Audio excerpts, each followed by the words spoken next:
60 years of history, two great countries of the world, China and France. Many legendary moments, including this one. In 1957, former French Prime Minister Edgar Faure visited Wuhan and toured the Yangtze River Bridge, a significant architectural wonder of modern China.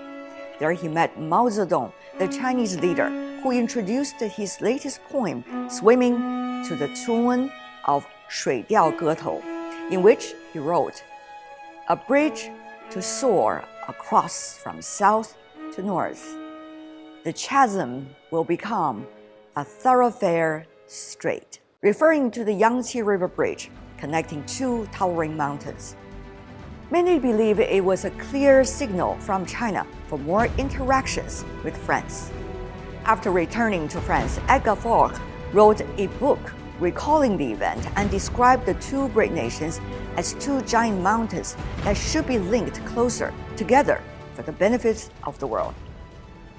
In 1964, China and France announced their decision to establish formal diplomatic relations.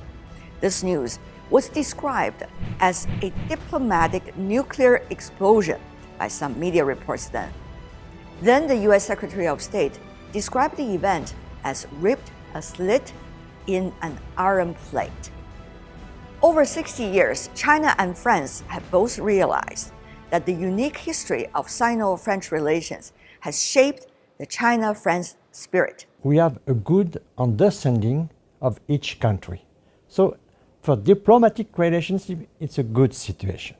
I think this year, which is the 60th anniversary of the relationship between France and China, we can improve our relationship not only for both countries, but also for the world and for peace. Energy, aeroplanes, luxury goods, and others. Today, trade and economic ties link the two sides even closer.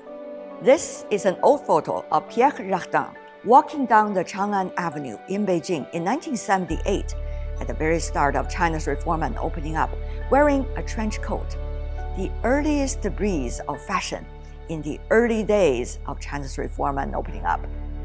Today, French fashion and luxury brands find one of their biggest global markets in China.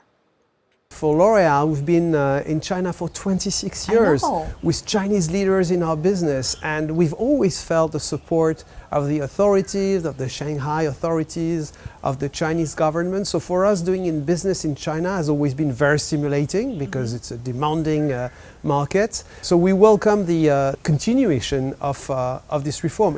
In fact, it's a continuation. It's the continuous development of China.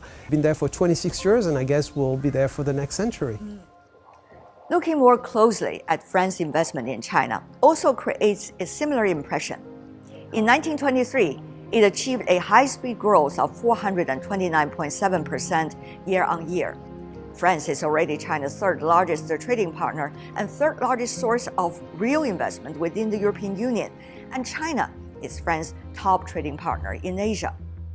Energy cooperation is always a significant area for the two countries. The first large-scale commercial nuclear power plant in China's mainland, Daya Bay Nuclear Power Station, introduced French nuclear power technology.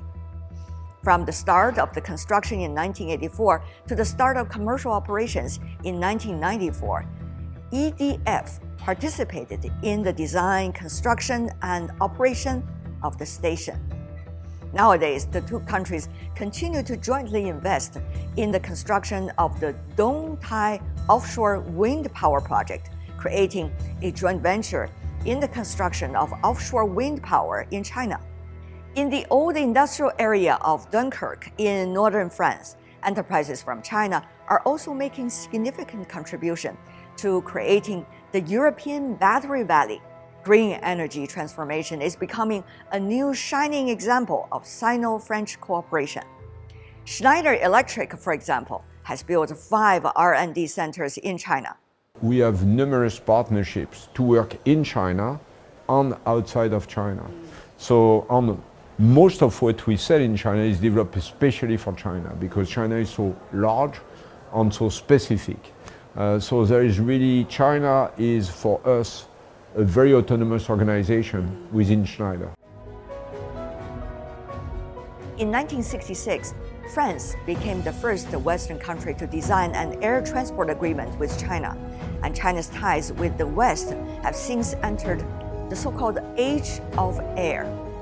More than 5 decades later, this is what I saw when I visited Airbus Tianjin Final Assembly Company, invited by the general manager of Tianjin Delivery Center. High-tech industries where there is still a need inside China are very much welcome. And definitely aviation, everything around aviation is still very much welcome. Over the years, a quarter of Airbus sales have come from China, and they are responsible for over half of China's aviation industry. While at the same time, civil aircraft, many components are made in China. China and France are two great nations.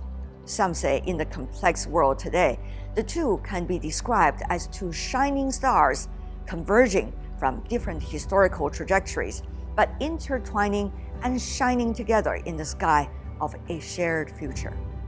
In April 2023, at the end of the visit to China, French President Emmanuel Macron said this: "There is so much for us to do together. Long live the friendship between France and China."